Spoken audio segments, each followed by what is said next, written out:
la confesión y la limpieza del pecado. Allá todos ustedes que nos ven en televisión pueden ver que tenemos una escenografía navideña. Estamos en el mes de diciembre del año 2011 y estamos llegando hasta sus hogares a través de esta programación Vida Nueva para el Mundo. Y queremos compartir la importancia de la doctrina del pecado en esta mañana tan importante. Y es muy interesante que nosotros podamos asimilar y entender por qué Dios nos dice que seamos santos, porque Él es santo. En la primera carta de Juan, capítulo 1, versículo 5 en adelante, dice así la palabra de Dios. Este es el mensaje que hemos oído de Él, y os anunciamos, Dios es luz, y no hay ningunas tinieblas en Él. Si decimos que tenemos comunión con Él y andamos en tinieblas, mentimos y no practicamos la verdad. Pero si andamos en luz como Él está en luz, tenemos comunión unos con otros y la sangre de Jesucristo, su Hijo, nos limpia de todo pecado. Si decimos que no tenemos pecado, nos engañamos a nosotros mismos y la verdad no está en nosotros. Si confesamos nuestros pecados, Él es fiel y justo para perdonar nuestros pecados y limpiarnos de toda maldad. Si decimos que no hemos pecado, le hacemos a Él mentiroso y su palabra no está en nosotros. Esta conferencia es tan importante para todos ustedes como no se imaginan, porque les va a ayudar a disipar muchísima confusión y muchísimas tinieblas en lo que se trata acerca de la doctrina del pecado. El profeta Amós en el capítulo 3, versículo 3 del Antiguo Testamento hizo esta pregunta: ¿podrán dos caminar de acuerdo si no estuvieren juntos? ¿O podrán dos juntos caminar si no estuvieren de acuerdo? Creo que es lógico que si vamos a caminar con Dios y la Biblia nos dice que Él es luz, es necesario que estemos bajo la luz. Porque si Dios es luz y nosotros estamos en tinieblas, la palabra tinieblas en la Biblia siempre se relaciona con el pecado. La luz y la santidad, las tinieblas y el pecado.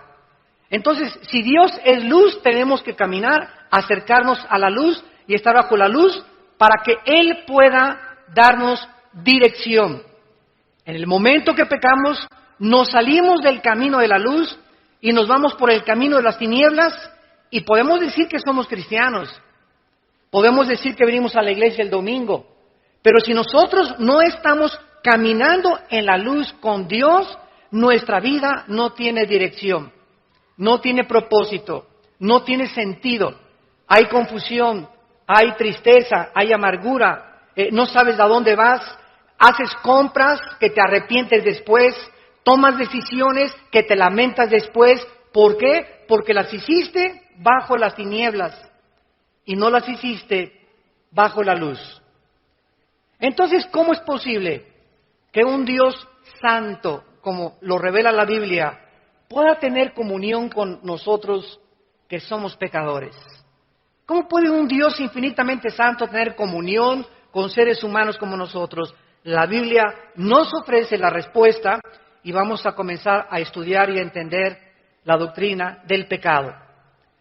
La Biblia reconoce que el pecado es el problema del ser humano. Shakespeare decía que era el defecto trágico. Carlos Marx lo atribuyó a la lucha de clases. Sigmund Freud, el padre de la psicología moderna, lo atribuyó al medio ambiente. Y así ha habido psicólogos, antropólogos, sociólogos, personas que han tratado de atribuir por qué el hombre se comporta como se comporta, por qué el hombre ha llegado en el siglo XXI a deshumanizarse al grado de que hemos llegado a una degradación moral estratosférica, y la Biblia nos dice que nacimos con una condición pecaminosa que se llama la antigua naturaleza caída adámica. Hemos recibido por herencia todos los seres humanos lo que se llama una infección. En otras palabras, nacimos infectados. Desde Adán a nuestros días, todas las generaciones de los seres humanos, y la Biblia le llama a esta infección el pecado. Este pecado nosotros lo vemos y lo corroboramos en la experiencia con los niños. Y vemos que la Biblia, el diagnóstico que Dios nos da es correcto. A los niños, al año y medio, un niño de año y medio o 2 años es el dictador número 1 de su casa. Un niño de 2 años es un niño que siempre está queriendo que se le satisfagan sus gustos, que se le satisfaga todo lo que él demanda. A los 3 o 4 años ya no quiere sus juguetes, quiere los del otro niño. Y ya quiere esto y se tiran al suelo y comienzan con sus berrinches y como reguiletes en el cielo, hasta que nosotros entendemos que esta naturaleza de rebelión, de autosuficiencia, de demandar y de pedir, yo soy el rey que tiene a los niños, y aunque son inocentes de esa condición, nosotros nos damos cuenta que ¿quién les enseñó a portarse mal? A los niños no les enseñamos a portarse mal, ya lo traen de naturaleza, les enseñamos a portarse bien. Porque la maldad viene inherentemente pegada a la naturaleza humana. Ahora, esta condición que se llama pecado, Cristo en la cruz del Calvario pagó por ella. Porque si tú hubieras muerto con esta infección, o si tú mueres con esta infección que se llama pecado, la paga del pecado es la muerte. El salario que esta infección demanda es la muerte, la separación eterna de Dios. Cristo en la cruz del Calvario paga por la condición con la cual nacimos, para que ningún ser humano pueda decir en el día del juicio, ah, Señor, ¿y yo qué culpa tengo del tonto de Adán que me heredó esta infección? Ahora sí que lo que él hizo me lo estás atribuyendo a mí. ¿Yo qué culpa tengo de haber nacido en pecado? Bueno, para que toda boca se callara y para que nadie juzgara a Dios como un ser injusto, Dios mismo, Él mismo, paga por esta infección con la cual tú y yo nacimos. Y Dios nos dice que cuando Cristo muere en la cruz, Él paga por el castigo y la condenación eterna, que esta condición con la cual nacimos nos iba a llevar al infierno eternamente si Él no hubiera pagado por nosotros. Entonces, esta condición es la que pagó Cristo. Pero el cristiano que sabe que Cristo ya pagó por esta condición de pecado, dice la Biblia, Romanos 8:1, ya no hay ninguna condenación para el que está en Cristo Jesús. O sea, los cristianos ya fuimos juzgados por esta condición de pecado en la cruz del Calvario. Dice Juan 5:24, porque cualquiera que oye mi palabra y crea al que me envió, no vendrá a condenación. Esta palabra griega es crino, que significa juicio. El cristiano al morir ya no va al infierno, porque ya alguien pagó en la cruz por la condición con la que yo nací. Pero el cristiano que ya sabe que Cristo pagó por él, descubre que sigue haciendo malas acciones. Entonces, pongan atención. Una cosa es en la Biblia la palabra pecado singular, otra cosa en la Biblia es la palabra pecados plural. Pecado, cuando veas en la Biblia singular, es la condición con la que nacimos, la que pagó Cristo en la cruz. Pecados son las acciones que se derivan de esta condición con la cual nacimos.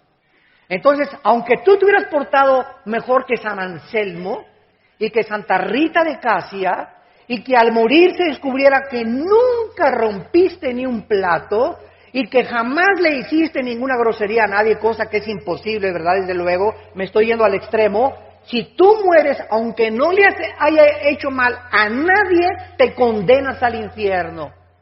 ¿Por qué? Porque la condenación no son por las acciones, sino por la condición con la cual naciste, que nunca fue cubierta bajo la sangre del Hijo de Dios. Entonces la gente está tratando de hacer buenas acciones, de portarse bien, tener una religión, persinarse, cumplir con su religión, etcétera, etcétera, para poder creer que Dios les da la entrada al cielo. Pero vuelvo a repetir, si la salvación fuera por hacer buenas obras, ¿para qué Cristo murió en la cruz? Fue un desperdicio. Dios nos hubiera dicho entonces, miren mis hijitos, mis chiquilines, se me portan bien, budistas, pórtense bien, católicos, pórtense bien, testigos de Jehová, pórtense bien, mormones, pórtense bien, judíos, pórtense bien, maometanos, pórtense bien. A todas las religiones, Dios hubiera dicho, todas las religiones salvan, solamente que todos se porten bien. Eso hubiera dicho Dios y Cristo no hubiera tenido que morir en la cruz. Pórtense bien, hagan lo mejor que puedan, cumplan de vez en cuando con su religión, oren 3 veces al día y nos veamos en el cielo. Pero Cristo en el huerto de Getsemaní cayó de rodillas y al darse cuenta que no había ninguna otra manera en la que nosotros fuésemos perdonados por nuestros pecados, comenzó a sudar gotas de sangre. Y le dijo al Padre, Padre mío, si es posible, ¿que no hay otra manera de que se salven? ¿No podría bajar Miguel el arcángel y morir por ellos? ¿No sería bueno que mejor les dijeras, pórtense bien mis niños, todas las religiones salvan con tal de que no hagan malas obras? Pero Cristo sabía lo que estaba establecido desde el Antiguo Testamento y que se encuentra en Hebreos 9:22. Sin derramamiento de sangre no hay perdón de pecados. Esta es la forma como el Dios de la Biblia escogió la salvación. Él es el soberano, el legislador de la moral, y no nos dejó a nosotros que nosotros tuviéramos la opción de decidir cómo nos vamos al cielo. Pero como el ser humano desconoce la Biblia, el ser humano inventó las religiones. ¿Y qué son las religiones? El esfuerzo de los seres humanos al desconocer la obra de Cristo y la palabra de Dios para poder hacer lo mejor que se pueda para poder entrar después de muertos al cielo y tener la vida eterna. Y así encontramos que los más grandes pecadores que podíamos nosotros mencionar, como Al Capone, el gángster de los 20, 30 allá en Chicago, que en Navidad se vestía de Santa Claus y se ponía a darles dulces a los niños, y en Navidad se creía bueno, y llegaba enero y agarraba la ametralladora y comenzaba a matar a todo el mundo. Pero en Navidad se persinaba y después se portaba como el anticristo. ¿Y cuánta gente, sin exagerar, se porta de la misma manera? Tienen un amante, cometen adulterio, pero eso sí, el domingo no faltan a su iglesia. ¿Cuánta gente sigue robando, sigue transando, sigue extorsionando, sigue dándole malos ejemplos a sus hijos, sigue siendo infiel a su esposo o a su esposa, pero el domingo están bien persinados hasta con la estampita de San Anselmo? Esta actitud Cristo le llamó hipocresía. La palabra hipócrita viene del griego, que es actor. La palabra actor viene del latín, que es una persona que se pone una máscara o actúa ante un público con una actuación especial que no es de él, con un papel que no le corresponde. Él está actuando, se mete el personaje en su vida y lo refleja ante el público. Ese es un actor. Y las personas que mejor manifiestan una actitud que no son de ellas, les dan un premio que se llama el Oscar en California cada año. Entonces, el cristiano que manifiesta una actitud y dice, yo estoy bien, yo soy cristiano, y sin embargo camina en las tinieblas, la Biblia dice, es una persona mentirosa, porque Dios es luz. Y si queremos caminar con Dios, tenemos que caminar en la luz. Ahora, vamos a Romanos capítulo 6. Y vamos a ver esta diferencia entre lo que es el pecado singular y lo que son los pecados plural, que son las acciones que se derivan de la condición con la cual nacimos. Por ejemplo, en Romanos 6, que es el capítulo más excelso de todo el Nuevo Testamento en cuanto a la doctrina del pecado, dice en el versículo 7, el que ha muerto ha sido justificado del pecado. ¿A qué se refiere Pablo con esta declaración? Bueno, cuando tú recibiste a Cristo y cuando yo recibí a Cristo, ¿qué sucedió? La Biblia dice en los primeros 3 versículos de este capítulo que cuando Cristo moría, pongan atención, cuando Cristo moría en la cruz, tú y yo que tenemos a Cristo estábamos con Él. Cuando Cristo fue enterrado, fuimos enterrados con Él. Y cuando Cristo fue levantado entre los muertos, nosotros estábamos siendo resucitados con Él. Y tú me preguntas ahorita, oiga, pero yo estoy aquí 2000 años después, vivito y coleando. Yo no entiendo eso. Bueno, no lo entiendes porque vives en 4 dimensiones. Altura, anchura, profundidad y el tiempo, que es la 4ª dimensión. Dios es un Dios hiperdimensional. Y Dios nos dice que cuando hace 2000 años Cristo moría, yo moría con Él. Yo le dije, Señor, pero aquí estoy 2000 años después. Es que Dios dice, tú estabas con Cristo muriendo. Cristo estaba en la cruz pagando por tus pecados, Armando, pasados, presentes y futuros. Cuando Cristo fue enterrado, tú fuiste enterrado con Él, y cuando Él fue resucitado, tú fuiste resucitado con Él. Entonces, tú y yo, que tenemos a Cristo, la Biblia nos declara muertos. La palabra muerto no significa cesación de existencia. Apúntalo. La palabra muerte en la Biblia significa separación. No significa cesar de existir, significa separación. Estamos separados ante los ojos de Dios del juicio final. Ya Dios no nos va a juzgar porque nos juzgó ya en la cruz. Ya Dios no nos puede juzgar 2 veces, porque ya nuestro juicio lo llevó Cristo y ahora somos nuevas criaturas en Él. El mundo no lo conoce, pero Dios sabe que somos nuevas criaturas en Cristo. Voy a explicarlo en otros términos. Viene ante la silla eléctrica el pitirijas, tijas, cuijas. Y aquí está el juez. Mire, señor Pitirijas, la sentencia contra usted es la pena capital por estos delitos. Y el juez toma su expediente, asesino en serie, mató, violó, fue pederasta, fue todos los crímenes que tú puedas atribuirle a esta persona.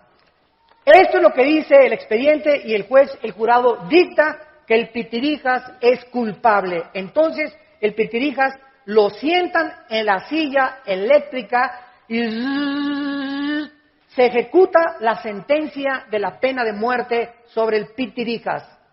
En ese momento el Pitirijas lo tienen que enterrar porque ya se murió. Si el Pitirijas resucitara y se le apareciera al juez, el juez que lo sentenció, en el momento en que el Pitirijas murió, el juez destruyó su expediente. El juez ya no tiene ningún expediente contra él porque ya se ejecutó la sentencia. ¿Me van siguiendo? Entonces, cuando nosotros resucitamos con Cristo, dicen Colosenses 2, 14 al 16, que el acta de los decretos, el expediente que tú tenías, borracho, parrandero y jugador, y aunque no hubieras hecho absolutamente nada, en Cristo Jesús fue clavado mi expediente. Y cuando Cristo murió en la cruz, se dictó la sentencia contra mí y contra ti. Y cuando Cristo resucitó, resucitamos para una nueva vida. Y en ese momento, Dios agarra nuestro expediente y lo rompe. No existe ya ningún cargo, ninguna acusación, ninguna condenación contra tu vida ni contra mi vida. Porque Cristo lo pagó todo. Absolutamente todo.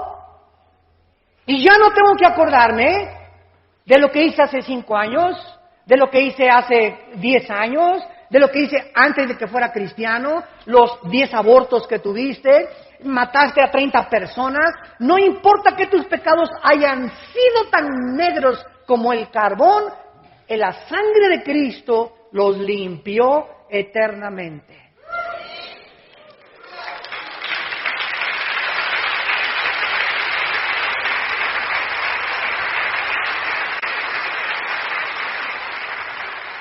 Ahora lo entiendes. Romanos 6:7. El que ha muerto, ¿quiénes hemos muerto? Nosotros los cristianos. Los que hemos muerto hemos sido declarados ante el tribunal cósmico de Dios inocentes. La palabra justificación significa como si nunca hubieras pecado.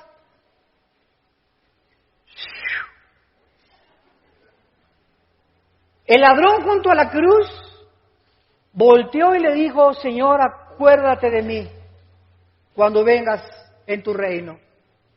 Y los fariseos que estaban abajo en la cruz: ay, sí, qué fácil, ¿no? Después de todo lo que hiciste, ¿no? Ay, sí. Y Cristo le dice: hoy estarás conmigo en el paraíso. No le dijo: mira, te vas a tener que bajar y bautizar primero. Te vas a tener que bajar e irte a la villa, de rodillitas, ida y vuelta, desde Toluca. Vas a tener que hacer 3 o 4 asilos, vas a tener que cumplir 5 orfanatorios. En ese momento, cuando Cristo le da el perdón a un hombre que no merecía el perdón, y la pregunta es: ¿quién lo merece? ¿Quién de nosotros se atreve a levantar este dedo y decirle a alguien: tú eres más pecador que yo?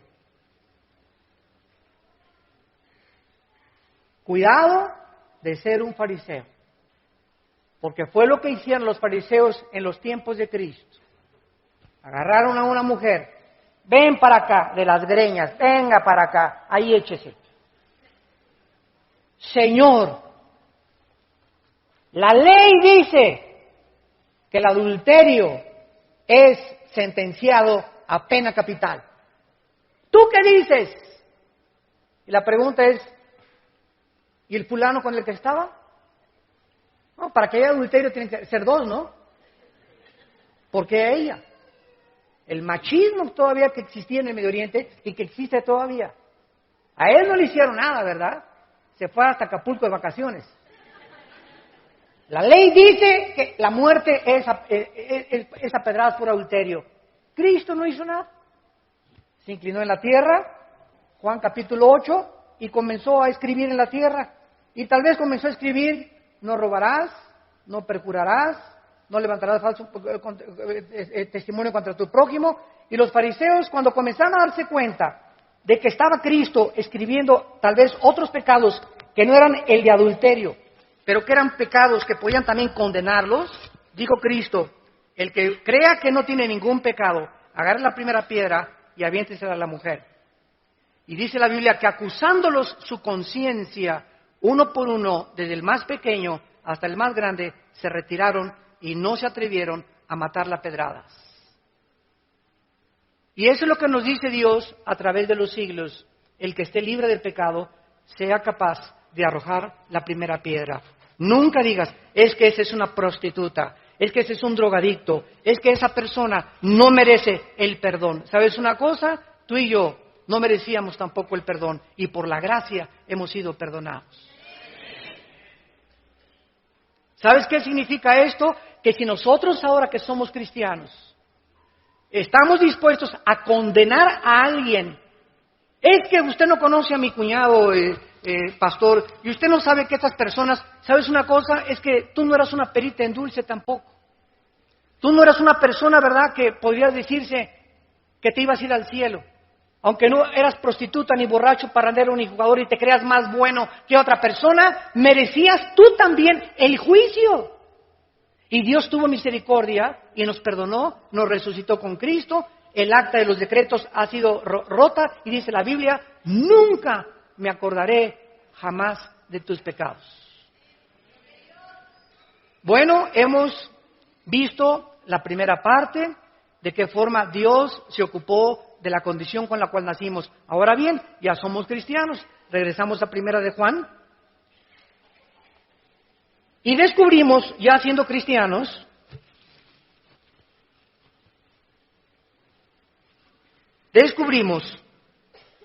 que seguimos pecando, ¿no es verdad? En otras palabras, que seguimos cometiendo malas acciones. Un cristiano no es una persona que ya no peque. Es una persona que ha sido perdonada de sus pecados. Pero no es una persona que sea mejor que otra persona. Simplemente somos pecadores, igual que todos los demás. Pero ¿saben cuál es la diferencia? Que somos personas perdonadas. Yo no soy mejor que mi cuñado que no es cristiano, que mi cuñada que no es cristiano, que mi tío que no es cristiano. Yo no soy mejor que ninguna persona y jamás me atrevería a decir que soy mejor. Simplemente soy un pecador igual que ellos, pero la diferencia es que ellos no han sido perdonados y yo recibí el perdón de mis pecados.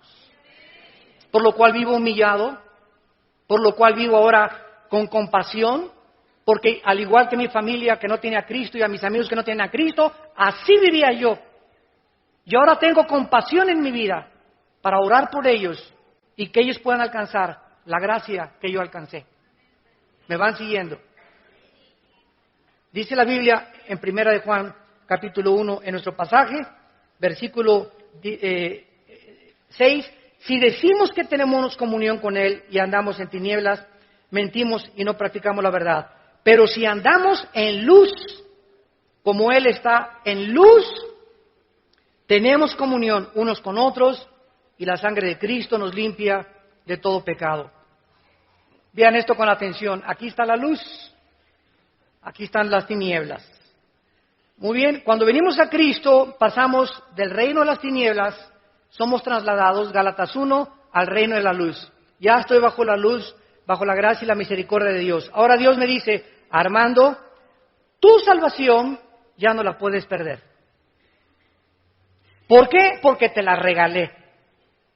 Tú no hiciste nada por ella, no la compraste, no te portaste bien, es por gracia, no por obras. Pero ahora, si tú pecas, te vas a salir de la luz y vas a regresar a las tinieblas, no vas a dejar de ser cristiano.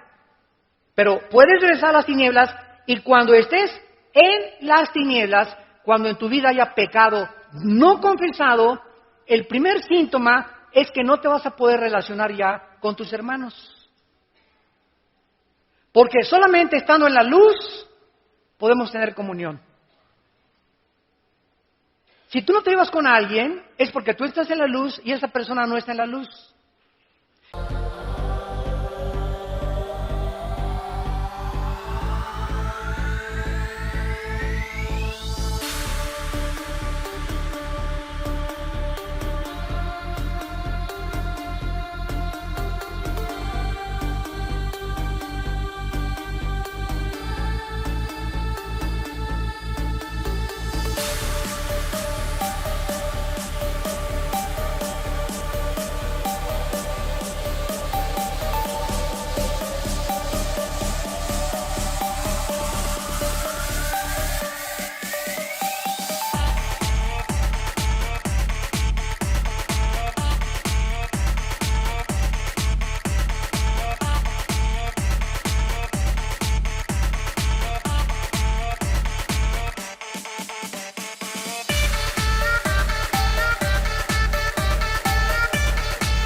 Si tú eres una muchacha que estás guardando tu virginidad y tienes amigas que se acuestan con su novio, no te vas a poder llevar con ellas porque te van a perseguir, te van a criticar, se van a burlar de ti. Si tú eres un hombre que no te emborrachas con tus amigos o con tu familiar, te van a ver como un bicho raro. ¿Por qué? Porque están en las tinieblas y tú estás en la luz. No hay nada común de comunión entre una persona que vive en pecado y una persona que vive en la luz. Solamente cuando vivimos en la luz podemos comunicarnos, tener compañerismo unos con otros, porque pensamos lo mismo, hacemos lo mismo, nuestras metas son las mismas, porque estamos bajo la luz. Por eso no te puedes casar con una muchacha que vive en tinieblas. Fíjate, tú estás en la luz y nos casamos. Véngase para acá, mi nena. Y aquí está. Y se pone en terreno neutral. No hay terreno neutral. La persona que está en la luz dice, véngase, mi nena, para acá, la voy a convertir. No es cierto. Hasta que se convierta te casas. Se va a convertir cuando ya estemos casados. En la luna de miel le voy a hablar del Señor y le voy a cantar el cantar de los cantares, ¿verdad? Y nada de esto son puras suposiciones y especulaciones. No es verdad, no es verdad. Estás mintiendo, te estás engañando porque el pecado engaña. El momento que una persona se casa con una persona que no es cristiana, te sales de la luz porque te sales de la obediencia. Dios dice, 2 Corintios 6:14, no te unas en yugo desigual con los incrédulos. Y si tú lo haces, ¿qué estás haciendo? ¿Qué es el pecado? Desobedecer a Dios. No me interesa lo que tú dices, véngase para acá, mi nena, nos cansamos y tú pasas de la luz a las tinieblas. Y lo más seguro es que ella o que él te arrastre a el mundo de las tinieblas. No vas a poder tener comunión con él, ni ella contigo, ni tú con él. Van a descubrir en la luna de miel o después de la luna de miel que no son afines.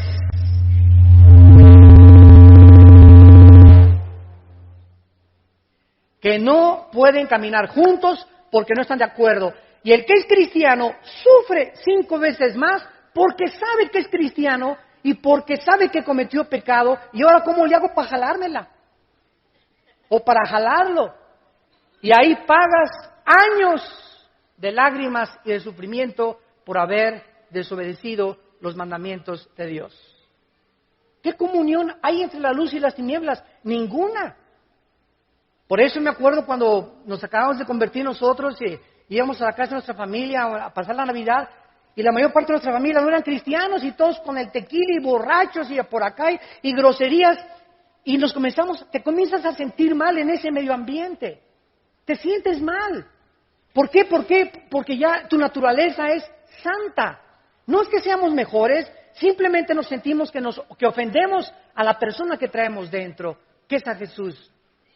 Entonces, ya sabes que vengo a darle el regalo de Navidad y ahí nos vemos 15 minutos, pero no podemos seguir ahí por el ambiente tan degradado a lo cual llega la gente que no tiene a Cristo.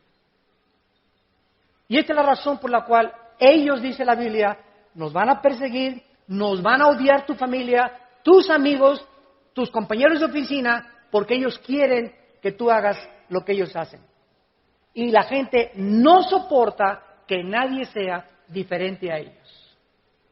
Quieren que seas como ellos, Juan Charrasqueado. Vean el segundo principio en el versículo 7.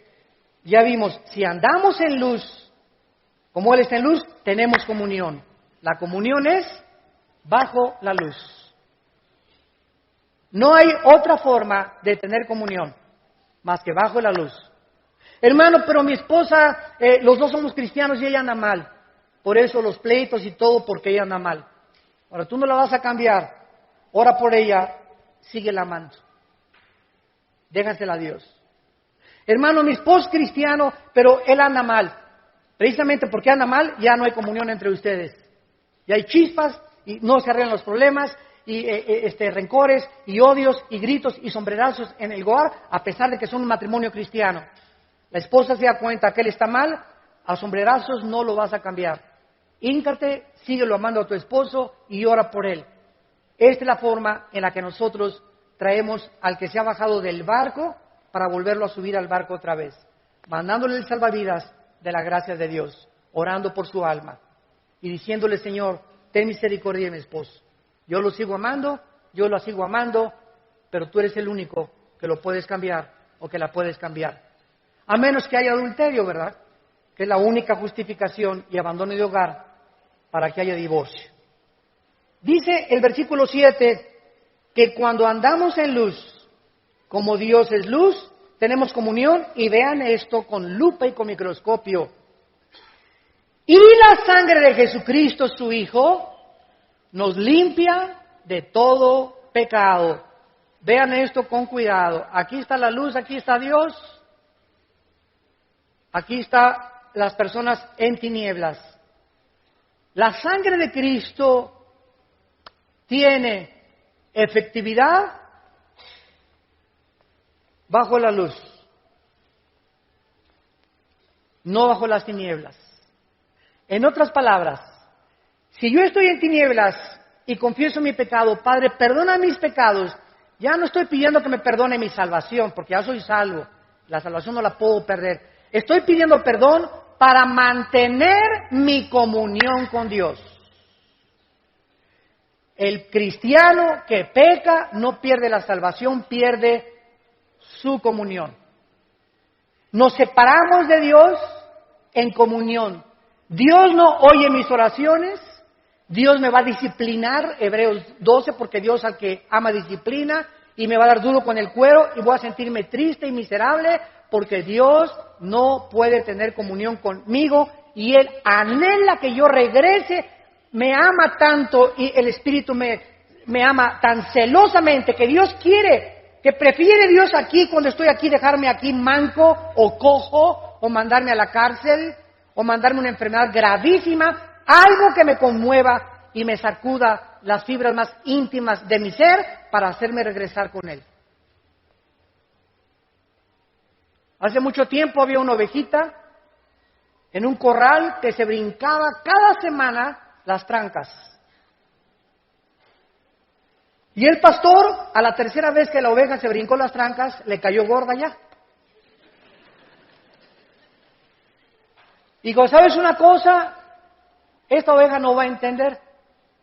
Entonces, en la cuarta vez que la oveja se brincó las trancas, el pastor fue y le rompió una pata a la oveja. Y la metió coja al rebaño. Y le dijo: prefiero que estés coja pero dentro del rebaño, a que pierdas afuera tu vida por los lobos que están rondando. Y eso es lo que hace Dios.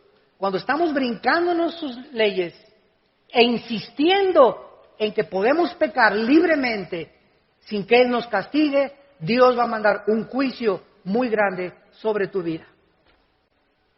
Y prefiere Dios, te repito, mandarte al hospital, que te secuestren, que te roben, que te pierdas la cabeza, lo que sea, con tal de que tú regreses al rebaño. Dice la Biblia en el Salmo 32, te haré entender y te enseñaré el camino en que debes andar. En 1 Corintios 11, del 32 en adelante, los corintios insistieron en pecar, ya siendo cristianos. Y dice el apóstol Pablo: por esta razón muchos están enfermos, y por esta razón muchos se mueren antes de tiempo. Dios comenzó a juzgar la iglesia de Corinto, mandando enfermedades, Dios, y permitiendo que el diablo los enfermara y que muchos se murieran antes de tiempo. ¿Por qué? Porque no discernían el cuerpo en la cena del Señor y no querían santificarse ni confesar sus pecados.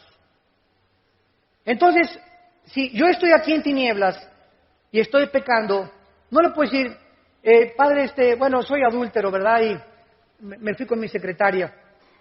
¿Me perdonas, Diosito? Tú sabes que sí hay perdón, ¿verdad?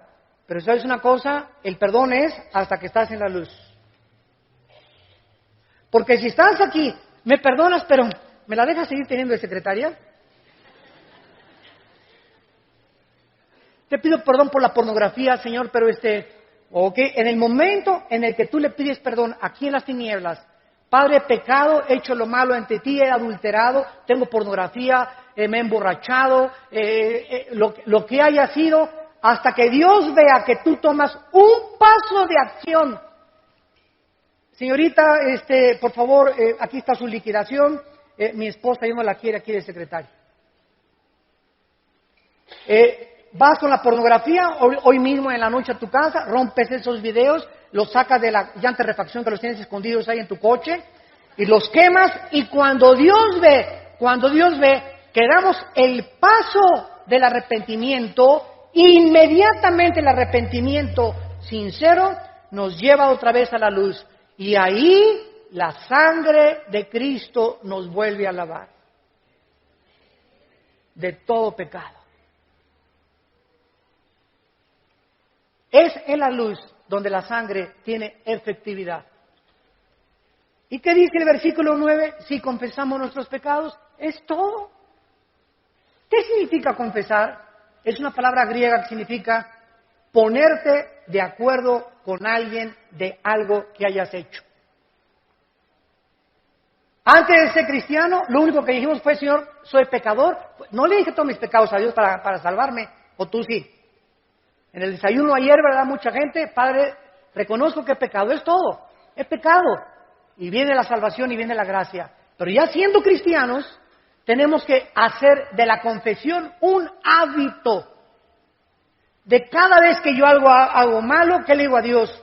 Esa pluma que yo me llevé tirada en la iglesia, Señor, tú le llamas pecado, me pongo de acuerdo contigo, porque es pecado y voy y la devuelvo. A los pastores me encontré esta pluma tirada, esta cartera tirada. Te pones de acuerdo con Dios y cuando te pones de acuerdo con Dios, la sangre de Cristo te limpia de toda maldad.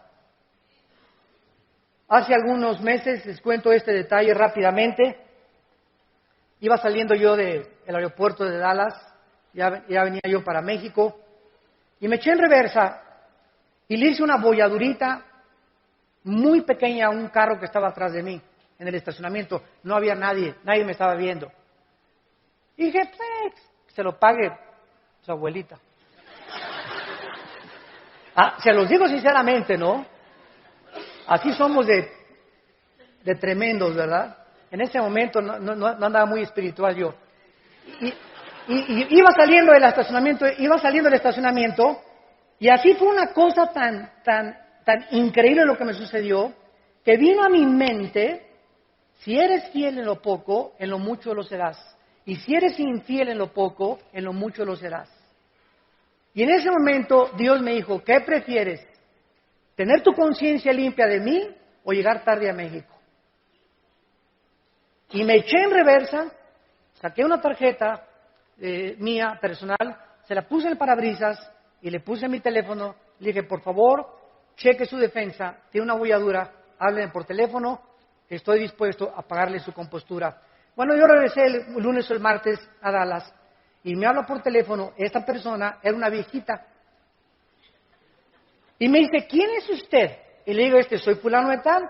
Me dice, ¿pero por qué hizo eso?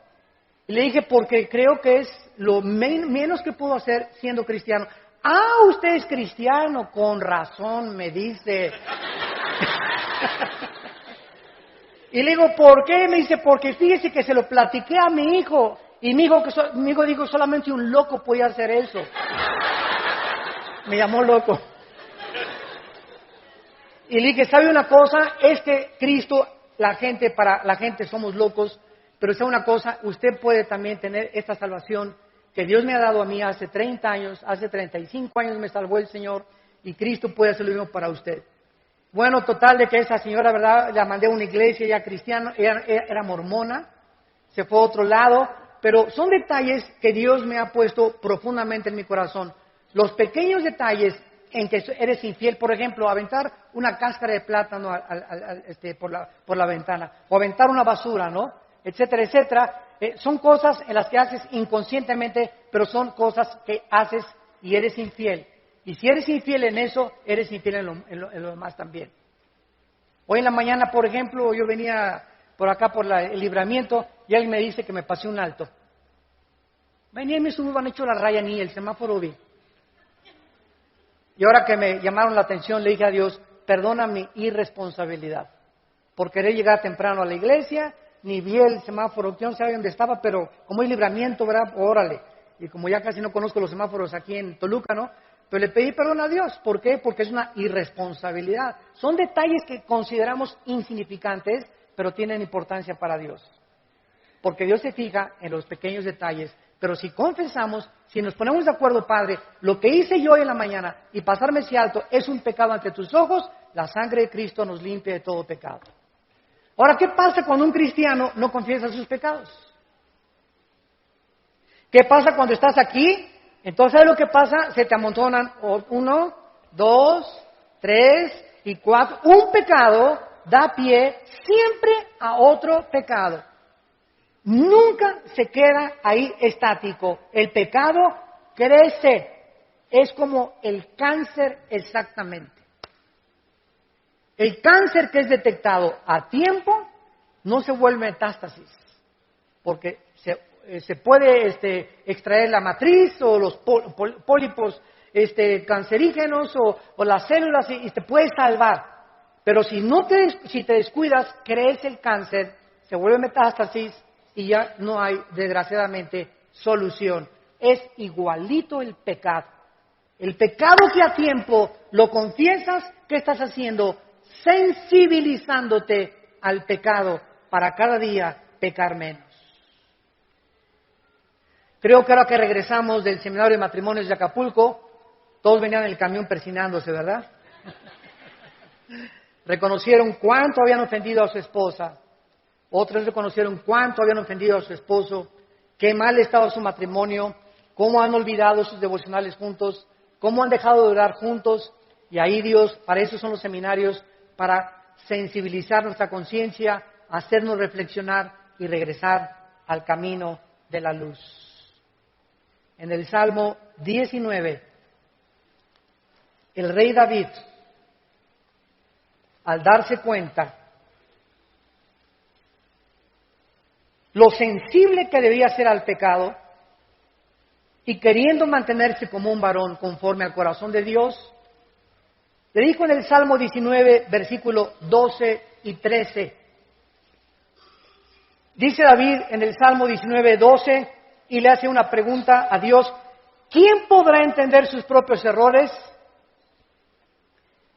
¿Quién se atreve a contestar esta pregunta en esta mañana? Qué fácil de contestar. ¿Cuál es la respuesta? Nadie. Nadie. Todos creemos que estamos bien. ¿No es verdad? Yo hoy en la mañana creía que estaba bien y no estuve bien al pasarme un alto. Alguien tuvo que venir y exhortarme, como dicen hebreos, exhórtense unos a otros para que no se endurezcan por el pecado. ¿Quién de ustedes tiene el bendito hábito de decirle a su esposa cada semana, si es que quieres crecer, mi amor, ¿qué has visto en mi vida en estos días, en mi trato con nuestros hijos, en mi trato contigo, que no sea consistente a la palabra de Dios? Para muchos le va a sacar un periódico la esposa, ¿verdad? Pero, ok, ¿verdad? Ya, 10 cosas, mira, voy a atacar esta, la 1, la 2 y la 3, voy a orar por estas 3 o 4 y voy a poner más énfasis en estas áreas. Pues si es que gritas mucho, mi amor, Padre Santo, ayúdame en mis gritos, por favor, voy a tratar y cada vez, mi amor, cada vez que lo haga, acuérdame en ese momento. Y de veras, es lo que yo le digo a mi esposita, cuando veas que les levanto la voz a mis hijos, o cuando veas que tengo una cara que no debo de tener, y que hasta espanto con la cara de enojado que tengo a veces, ¿verdad? Házmelo saber, porque quiero cambiar. Quiero ser mejor. Tenemos que subir, no podemos quedarnos. Somos tan imperfectos, tenemos tantos errores, ¿quién los podrá reconocer? ¿Cómo le hacemos? ¿Qué dijo David? Líbrame de los que me son ocultos. Estas cosas que nosotros no vemos, nuestra esposa ve, tu esposo ve, nuestros hijos ven, tus papás lo ven. Si no estamos abiertos a la crítica, Dice la Biblia, el sabio recibe la exhortación, el necio te odiará si lo reprendes. Cuando nosotros estamos abiertos a la crítica, vamos a crecer gigantes de Dios. Porque vamos de gloria en gloria, en gloria, en gloria, porque continuamente alguien me ama lo suficiente para poderme llamarme la atención. Para decirme, estás mal en esto, estás mal en aquello, pero cuando digas, ay, pues ya no sirve para nada, y pura crítica, etcétera, etcétera, te comienza a ser chaparrito, y chaparrito, y chaparrito, porque dice Dios, ya no te voy a mandar a nadie. La persona que te mandé era como un desatornillador que te estaba tratando de apretar porque estabas aflojándote, y si no te gusta que te aprieten, ya no te mando a nadie que te aprieten. Sigue viviendo en pecado y sigue estancándote y dando vueltas en el desierto, y nunca vas a entrar a la tierra de Canaán. Nunca vas a entrar a las bendiciones de Dios, porque eres demasiado orgulloso, eres demasiada orgullosa para que te llamen la atención. Y cuando somos así, Dios nos dice, mi espíritu no contenderá para siempre contra tu espíritu. Haz lo que te dé la gana, no te vuelvo a llamar la atención, ni vuelvo a llamar a nadie que te exhorte, porque Dios quiere que nosotros crezcamos más y más. Dice David, líbrame de los que son ocultos. David estaba consciente que había cosas escondidas que él no sabía. Y dice el versículo 13, preserva también, y es lo que más temor tenía David. O sea, por favor, líbrame principalmente de las soberbias. De las soberbias. De ese orgullo que aún está latente y potencialmente dormido dentro de todos nosotros, aún los cristianos. ¿Qué es el orgullo? Es precisamente, ¿cómo se manifiesta? Cuando te enojas, cuando te llama la atención. Las personas más orgullosas son las que les dices algo y no te hablan en 3 semanas. Hasta en 6 meses. Porque tienen un orgullo de la Torre de Babel. No soportan que alguien les diga, estás mal. ¿Y no te has visto tú? Te contestan. ¿La cara de sapo que tienes? No, ¿sabes qué, mijita? Ya no te vuelvo a decir nada, ¿verdad? Presérvame que no se enseñoreen de mí.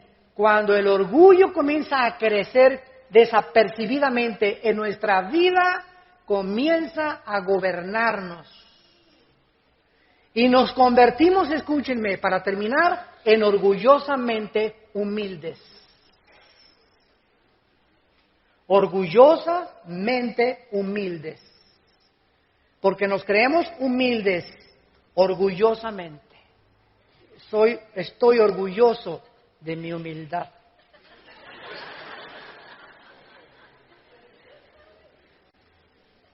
Si confesamos nuestros pecados, Él es fiel y justo para perdonarnos y limpiarnos de toda maldad. El que encubre sus pecados, Proverbios 28, no prosperará.